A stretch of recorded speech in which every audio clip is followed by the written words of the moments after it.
I don't know when you're going to read this, but I can tell you when it started. I was out for a walk alone in the woods when the entity came for me.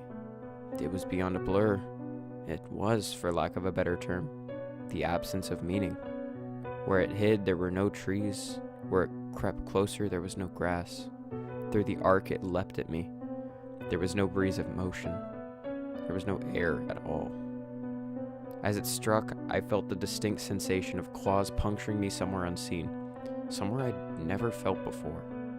My hands and arms and legs and torso seemed fine, and I wasn't bleeding, but I know I'd been injured somehow.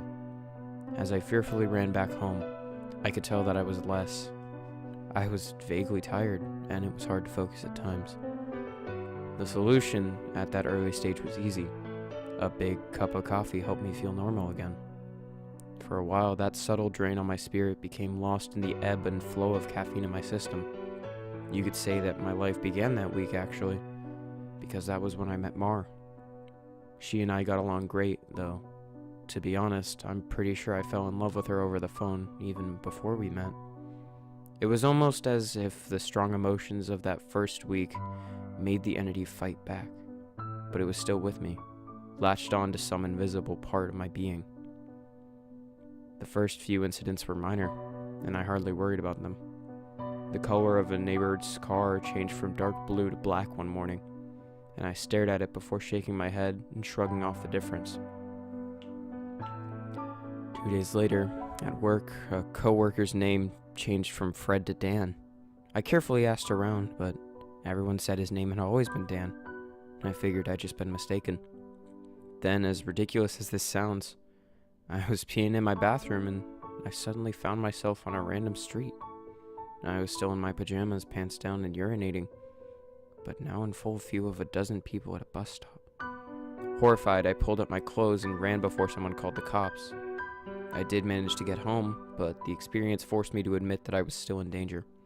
The entity was doing something to me, and I didn't understand how to fight back. Mar showed up that evening, but she had her own key. "Hey," I asked her with confusion. "How'd you get a key?" She just laughed. "You're cute. Are you sure you're okay with this?" She opened the door and entered a room full of boxes. I know living together is a big step, especially when we've been dating for 3 months. Living together? I had literally just met her the week before. The thing was, my mother had always called me a smart cookie for a reason. I knew when to shut my yap. Instead of causing a scene, I told her everything was fine, and then I went straight to my room and began investigating. My things were just as I had left them, with no sign of a 3-month gap in habitation. But I did find something out of the ordinary. The date. I shivered angrily as I processed the truth. The entity had eaten 3 months of my life. The hell was I facing? What kind of creature could consume pieces of one's soul like that? I'd missed the most exciting part of a new relationship, and I would never understand any shared stories or in-jokes from that period. Something absurdly precious had been taken from me, and I was furious. That fury helped suppress the entity. I never imbibed alcohol. I drank coffee religiously. I checked the date every time I woke up. For 3 years, I managed to live each day while observing nothing more than minor alterations. A social fact here and there. Someone's job, how many kids they had, that sort of thing. The layout of nearby streets, and the time my favorite television show aired, that kind of thing. Always, those changes reminded me that the creature still had its claws sunk into my spirit. Not once in 3 years did I ever let myself zone out. One day I grew careless. I let myself get really into a season finale of my favorite show. It was gripping, and a fantastic story. Right at the height of the action, a young boy came up to my lounger and shook my arm. Surprised, I asked, "Who are you? How'd you get in here?" He smiled and laughed brightly. "Silly daddy." My heart sank in my chest. I immediately knew what happened. After a few masked questions, I discovered that he was 2 years old. He was my son. The agony and heartache filling my chest was nearly unbearable. Not only had I missed the birth of my son, but I would never see or know the first years of his life. Mar and I had obviously gotten married and started a family in the time I'd lost, and I had no idea what joys or pains those years contained. It was snowing outside. Holding my sudden hand in my lap, I sat and watched the flakes fall outside. What kind of life was this going to be if slips in concentration could cost me years? I had to get help. The church had no idea what to do. Priests didn't believe me, told me I had a health issue rather than some sort of possession. Doctors didn't have any clue. Nothing showed up on any other scans or tests, but they happily took my money in return for nothing. By the time I ran out of options, I decided to tell Mar. There was no way to do what this all looked like from her side. No way to know. What was I like when I wasn't there? Did I still take our son to school? Did I still do my job? Clearly I did, because she seemed to be none the wiser. But I still had a horrible feeling that something must have been missing in her life when I wasn't actually home inside my own head. But the night I set up a nice dinner in preparation, she arrived not by unlocking the front door, but by knocking on it. I answered and found that she was in a nice dress. She was happily surprised by the settings on the table. A fancy dinner for a second date? I knew you were sweet on me. Thank the Lord, I knew when to keep my mouth shut. If I'd gone on about being married and having a son, she might have run for the hills. Instead, I took her coat and sat down for our second date. Through carefully crafted questions, I managed to deduce the truth. This really was our second date. She saw relief and happiness in me, but interpreted that as dating jitters. I was excited to realize that the entity wasn't necessarily eating whole portions of my life. The symptoms, as I was beginning to understand them, were more like the consequences of a shattered soul. The creature had wounded me, broken me into pieces. Perhaps I was to live my life out of order, but at least I would actually get to live it. And so it went for a few years, from my perspective. While minor changes in politics or geography would happen daily, major shifts in my mental location only happened every couple months. When I found myself in a new place and time in my life, I just shut up and listened, making sure to get the lay of land before doing anything that would make a mistake. On the furthest flung leap yet, I met my 6-year-old grandson, and I asked him what he wanted to be when he grew up. He said a writer. I was ecstatic at that idea. Then I was back in a month 2 of my relationship with Mar, and I had the best night with her on the riverfront. When I say the best, I mean the best. Knowing how special she would become to me, I asked her to move in. I got to live through what I'd missed the first go-around, and I came to understand that I was never mentally absent. I would always be there. Eventually. When we were moving her boxes in, she stopped for a moment and she marveled at my great love, as if I'd known her for a lifetime and never once doubted she was the one. This was the first time I'd truly laughed freely and wholeheartedly since the entity had wounded me. She was right about my love for her, but for the exact reason she considered a silly romantic analogy. I had known her my whole life, and I'd come to terms with my situation and found peace with it. It wasn't so bad to have sneak peeks at all the best parts ahead. But, of course, I wouldn't be writing this if it hadn't gotten worse. The entity is still within me. It had not wounded me and departed like I'd wanted to believe. The closest I can describe my growing understanding was that the creature was burrowing deeper into my psyche, fracturing it into smaller pieces. Instead of months between major shifts, it turned into weeks. Once I noticed that trend, I feared my ultimate fate would be to jump between the times of my life, heartbeat after heartbeat, forever confused and forever lost. Only an instant in each time meant I would never be able to speak with anyone else, never be able to hold a conversation, never express or receive love. As that true depth of fear came upon me, I sat in an older version of me and watched the snow falling outside. There was the one constant in my life. The weather didn't care who I was or what pains I had to face. Nature is always there. The falling snow was always like a little hook that kept me in place. pure emotional peace it brought was like a panica on my mental wounds. And I'd never yet shifted while watching the pattern of the falling white and thinking of the times I'd gone sledding or built a snow fort as a child. A teenager touched my arms. "Grandpa?" No. He'd startled me out of my thoughts, so I was a little less careful than usual. "Who are you?" He half grinned, as if not sure whether I was joking. Handing me a stack of papers, he said, "It's my first attempt at a novel. Would you read it and tell me what you think?" "Of course." Pursuing that dream of being a writer, I see. He turned bright red. Trying to, anyways. "All right, run off. I'll read this now." The words were blurry and annoyed. I looked for glasses I probably had been reading. Being old was terrible. I wanted to leap back to a younger year, but not before I read his book.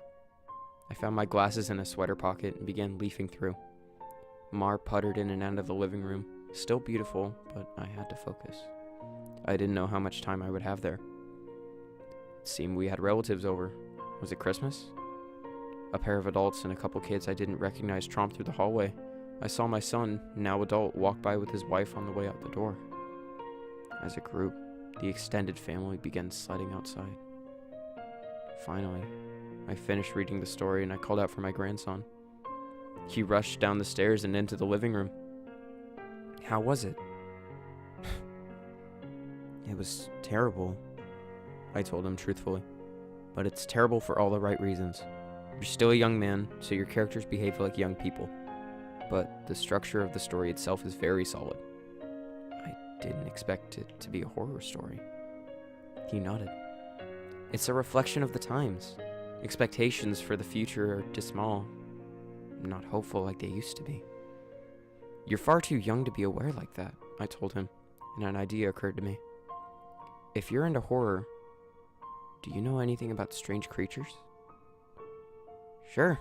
I read anything I can. I love it." Warily, I scanned the entrances to the living room. Everyone was busy outside. For the first time, I opened up to someone about my life, of what I was experiencing. In hushed tones, I told him about my fragmented consciousness. For a teenager, he took it well. A lot of, "You're serious?" "Yes." He donned the determined look of a grown man accepting a quest. "I'll look into it and see what I can find out. You should start writing down everything you experience, build some data. Maybe we can map your psychic wound." Wow. Sounds like a plan. It made sense, and I hadn't expected him to have such a serious response. But how will I get all the notes in one place? "Let's come up with somewhere for you to leave them," he said, frowning with thought. "Then I'll get them, and we can trace the path that you're taking through your own life, see if there's a pattern." For the first time since the situation had gotten worse, I felt hope again. "How about under the stairs? Nobody ever goes there." "Sure." He turned and left the living room. I peered after him. I heard him banging around near the stairs. Finally, he returned with a box, laid it on the carpet, and opened it to reveal a bursting stack of papers. He exclaimed, "Holy crap!" But of course, being a teenager, he didn't really say crap. Taken aback, I blinked rapidly, forgiving his cussing because of the shock. "Did I write those?" He looked at me with wonder. "Yeah, or you will. You still have to write them and put them under the stairs after this." He gazed back at the papers and then covered the box. "So you probably shouldn't see what they say. That could get weird." That much I understood. Right. He gulped. There are like 50 boxes under there, all filled up like this. Deciphering all these would take an extremely long time." His tone dropped to deadly serious. "But I will save you, Grandpa, because I don't think anyone else can." Tears flowed down my cheeks then, and I couldn't help but sob once or twice. I hadn't realized how lonely I'd become in my shifting prison of awareness until I finally had someone who understood. Thank you. Thank you so much. And I was young again, and at work on a random Tuesday. Once the sadness and relief faded, anger and determination replaced them. After I finished my work, I grabbed some paper and began writing. While the weeks shifted around me, while the weeks became days and then hours, I wrote every single spare moment about it when I thought it was. I put them under the stairs out of order. My first box was actually the 13th. My last box was the first. Once I had over 50 boxes written in my perspective, and once my shifting became a matter of minutes, I knew it was up to my grandson to take it from there. I put my head down and stopped looking. I couldn't stand the river of changing awareness any longer. Names and places and dates and jobs and colors and people were all wrong and different. I'd never been older. I sat watching the snowfall. A man of at least 30 that I vaguely recognized entered the room. Come on, I think I've finally figured it out. I was so frail that moving was painful. Are you him? Are you my grandson? Yes. He took me to a room with strange equipment and sat me in a rubber chair facing a large mirror twice the height of a man. The pattern revealed itself. How long have you worked on this? I asked him. Tell me you didn't miss your life like I'm missing mine. His expression was both stone cold and furiously resolute. It'll be worth it. He brought 2 thin metal rods close to my arm and then nodded at the mirror. Look, this shock is carefully calibrated. The electric zap from his device was startling but not painful. In the mirror, I saw a rapid arcing light silhouette appear above my head and shoulder. The electricity moved through the creature like a wave, briefly revealing the terrible nature of what's happening to me. A bulging leech-like mouth was wrapped around the back of my head, coming down to my eyebrows and touching my each ear, and its slug-like body ran over my shoulder and into my very soul. A parasite, feeding on my mind. My now adult grandson held my hand as I took in the horror. After a moment, he asked, "Removing it's gonna hurt very badly. Are you up for this?" Fearfully, I asked, "Is Mar here?" His face softened. No, not for a few years now. I could tell from his reaction what had happened, but I didn't want it to be true. We'll have this conversation a lot, he responded. Are you sure you want to know? It never makes you feel better. Tears brimmed in my eyes. Then I don't care if it hurts or if I die. I don't want to stay in a time where she's not alive. He made a sympathetic noise of understanding, and then returned to his machines to hook several wires, diodes, and other bits of technology to my limbs and forehead. And while he did so, he talked. I've worked for 2 decades to figure this out, and I've had a ton of help from other researchers of the occult. This parasite doesn't technically exist in our plane.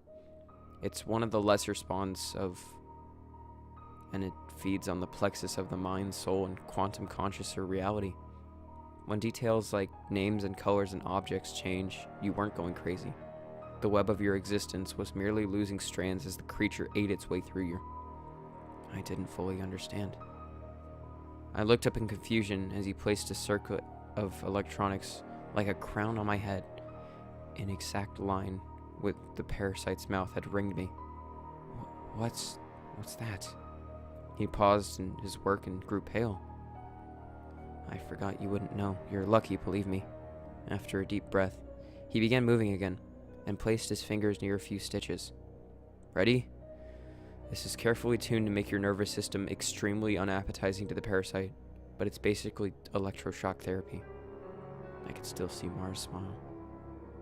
Even though she was dead, I'd just been with her moments ago. Do it. The click of a switch echoed in my ears, and I almost laughed at how mild the electricity was. Didn't feel like anything, at least at first.